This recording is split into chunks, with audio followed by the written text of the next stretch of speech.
Assalamualaikum warahmatullahi wabarakatuh. Sahabat-sahabatku sekalian, hari ini kita diskusi mengenai Land Reform 1947, wujud revolusi sosial. Saya ulangi, bahan diskusi kita hari ini adalah Land Reform 1947, wujud revolusi sosial. Land Reform 1947 itu adalah land reform lokal, yaitu land reform versi masyarakat desa yang diselenggarakan di beberapa desa di Kecamatan Pituruh, Kabupaten Purworejo. Dalam materi Land Reform 1947 wujud revolusi sosial, kita akan bahas beberapa hal. Pertama, kita akan bahas mengenai revolusi proklamasi, kemudian pengertian revolusi, selanjutnya revolusi sosial, kemudian revolusi sosial di Purworejo, dan terakhir adalah wujud revolusi sosial. Mari kita mulai dengan yang pertama, revolusi proklamasi. Dalam konteks Indonesia, revolusi merupakan solusi atas penjajahan yang dialami bangsa Indonesia, baik penjajahan oleh Portugis, Belanda, Inggris, dan Jepang. Revolusi merupakan puncak peristiwa di masa pergerakan dan perjuangan kemerdekaan. Perdebatan ide dan pemikiran di masa pergerakan akhirnya berbuah tindakan revolusioner yang terus mengkondisi hingga pasca proklamasi kemerdekaan tanggal 17 Agustus 1945. Kemudian yang kedua, mengenai pengertian revolusi. Revolusi adalah perubahan sosial dan kebudayaan yang berlangsung secara cepat dan menyangkut dasar atau pokok-pokok kehidupan masyarakat. Perubahan yang terjadi dapat direncanakan atau tanpa direncanakan terlebih dahulu. Revolusi tidak selalu berlangsung melalui jalan kekerasan, melainkan dapat pula berlangsung tanpa kekerasan. Kemudian yang ketiga, kita bicara tentang revolusi sosial. Tindakan revolusioner yang terus mengkondisi hingga pasca proklamasi kemerdekaan tanggal 17 Agustus tahun 1945 menghasilkan transformasi revolusioner di mana revolusi proklamasi bertransformasi menjadi revolusi sosial. Revolusi sosial adalah revolusi yang terjadi untuk merespon ketimpangan di masyarakat sehingga terjadi perubahan sosial secara mendasar, misal dalam pengelolaan agraria atau pengelolaan tanah. Keempat, kita bicara tentang revolusi sosial di Purworejo. Beberapa desa di Kecamatan Pituruh, Kabupaten Purworejo pada tahun 1947 melakukan revolusi sosial dengan menciptakan land reform lokal.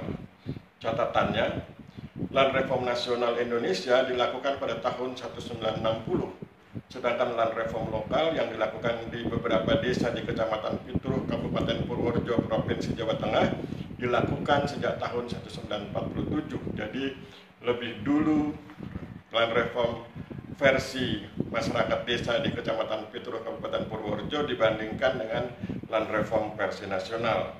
Atau 13 tahun setelah land reform lokal di Kabupaten Purworejo, barulah muncul land reform nasional pada tahun 1960.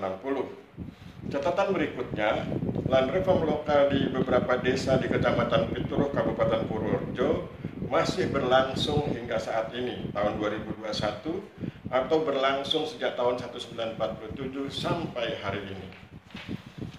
Kemudian yang kelima, kita akan bicara tentang wujud revolusi sosial. Wujud revolusi sosial berupa land reform lokal di beberapa desa di Kecamatan Pituruh, Kabupaten Purworejo yang berlangsung sejak tahun 1947 hingga saat ini. Kemudian, apa itu land reform lokal? Atau bagaimana wujud dari land reform lokal? Wujudnya adalah di beberapa desa di Kecamatan Pituruh, Kabupaten Purworejo, petani yang memiliki tanah sawah dalam luasan tertentu wajib menyerahkan hak garap, bukan hak milik, yang diserahkan adalah hak garapnya, bukan hak miliknya, kepada pemerintah desa, untuk kemudian oleh pemerintah desa hak garap tersebut akan diserahkan pada petani yang tidak memiliki tanah sawah. Saya ulangi, petani yang memiliki tanah sawah dalam luasan tertentu wajib menyerahkan hak garap, bukan hak milik, kepada pemerintah desa untuk kemudian oleh pemerintah desa hak garap tersebut akan diserahkan pada petani yang tidak memiliki tanah sawah. Hak milik atas tanah sawah tetap berada pada petani pemilik tanah sawah yang menyerahkan hak garapnya atas sebagian tanahnya pada pemerintah desa.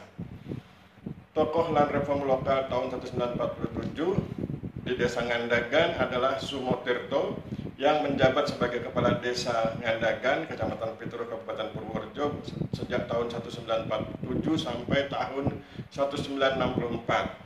Kemudian tokoh land reform lokal 1947 di Desa Karanganyar adalah R. Sosrowarjoyo yang menjadi Kepala Desa Karanganyar, Kecamatan Pituro, Kabupaten Purworejo pada tahun 1945 sampai tahun 1977. Dan tokoh land reform lokal tahun 1947 di Desa Prigelan, Kecamatan Pituro, Kabupaten Purworejo adalah Suparmin yang menjabat sebagai Kepala Desa Prigelan, Kecamatan Pituro, Kabupaten Purworejo pada tahun 1946 sampai tahun 1986. Bagaimana wujud konkretnya land reform lokal tahun 1947 versi beberapa desa di Kecamatan Pituro, Kabupaten Purworejo? Mari kita lihat pelan-pelan.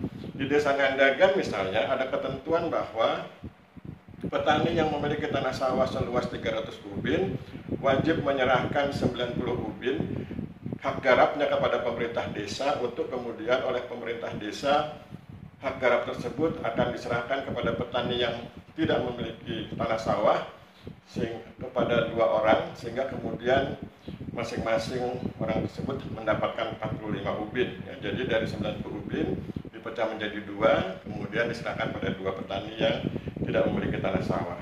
Hasil land reform lokal di Desa Ngandagan mampu mengcover atau melayani 120 petani yang tidak memiliki tanah sawah, sehingga mereka 128 petani ini dapat menggarap tanah sawah masing-masing seluas 45 ubin. 1 ubin itu 14 meter persegi. Kemudian bagaimana dengan di Desa Karanganyar? Di Desa Karanganyar ada ketentuan petani yang memiliki tanah sawah seluas 250 ubin wajib menyerahkan 90 ubin kepada pemerintah desa, kemudian pemerintah desa akan menyerahkannya kepada 1 orang petani yang tidak memiliki tanah. Hasil kegiatan ini mampu mengcover atau melayani 76 petani yang tidak memiliki tanah sawah, sehingga mereka bisa menggarap tanah sawah seluas masing-masing 90 ubin.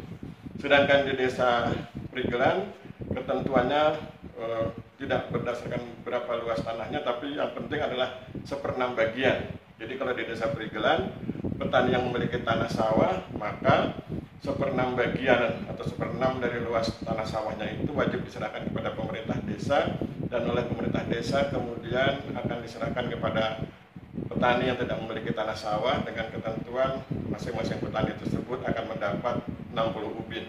Dari hasil kegiatan ini dapat tercover atau terlayani 120 petani yang awalnya tidak memiliki tanah sawah, kemudian bisa menggarap tanah sawah yang masing-masing luasnya adalah 60 ubin.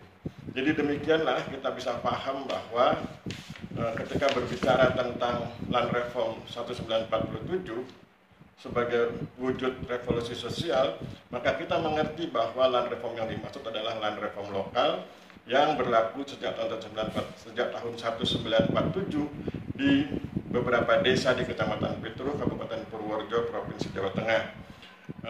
Dan kita lihat bahwa besar sekali manfaatnya dari land reform lokal tersebut yang berlangsung hingga hari ini. Misalnya di Desa Ngandagan bisa membantu 128 petani yang awalnya tidak memiliki tanah sawah hingga mampu menggarap tanah sawah atau diberi kesempatan menggarap tanah sawah dari 128 petani itu, dan masing-masing mendapat garapan seluas 45 ubin, 1 ubin 14 meter persegi. Kemudian di Desa Karanganyar mampu mengcover 76 petani yang awalnya tidak memiliki tanah sawah, sehingga kemudian mampu atau berkesempatan menggarap tanah sawah yang masing-masing luasnya adalah 90 ubin. Sedangkan di Desa Prigelan mampu mengcover atau melayani 120 petani yang awalnya tidak memiliki tanah sawah, sehingga kemudian mampu menggarap atau diberi kesempatan menggarap tanah sawah masing-masing 60 ubin. BIN. Jadi demikianlah terasa sekali besarnya manfaat dari kebijakan pemerintah lokal, dalam hal ini pemerintah desa, dalam menerapkan apa yang disebut sebagai land reform lokal, yang kemudian karena land reform lokal itu berlaku tahun 1947 sampai hari ini, maka saya lebih senang menyebutnya sebagai land reform 1947 untuk membedakannya dengan land reform nasional yang berlaku tahun 1960. Jadi kalau land reform lokal itu land reform 1947, sedangkan land reform nasional adalah land reform 1960. Dan kalau land reform nasional itu yang diserahkan adalah hak miliknya, sedangkan dalam land reform lokal 1947 yang diserahkan adalah hak garapnya. Saya pikir demikian, mohon maaf bila terjadi kesalahan, saya akhiri. Wabillahi taufiq wal hidayah. Wassalamualaikum warahmatullahi wabarakatuh.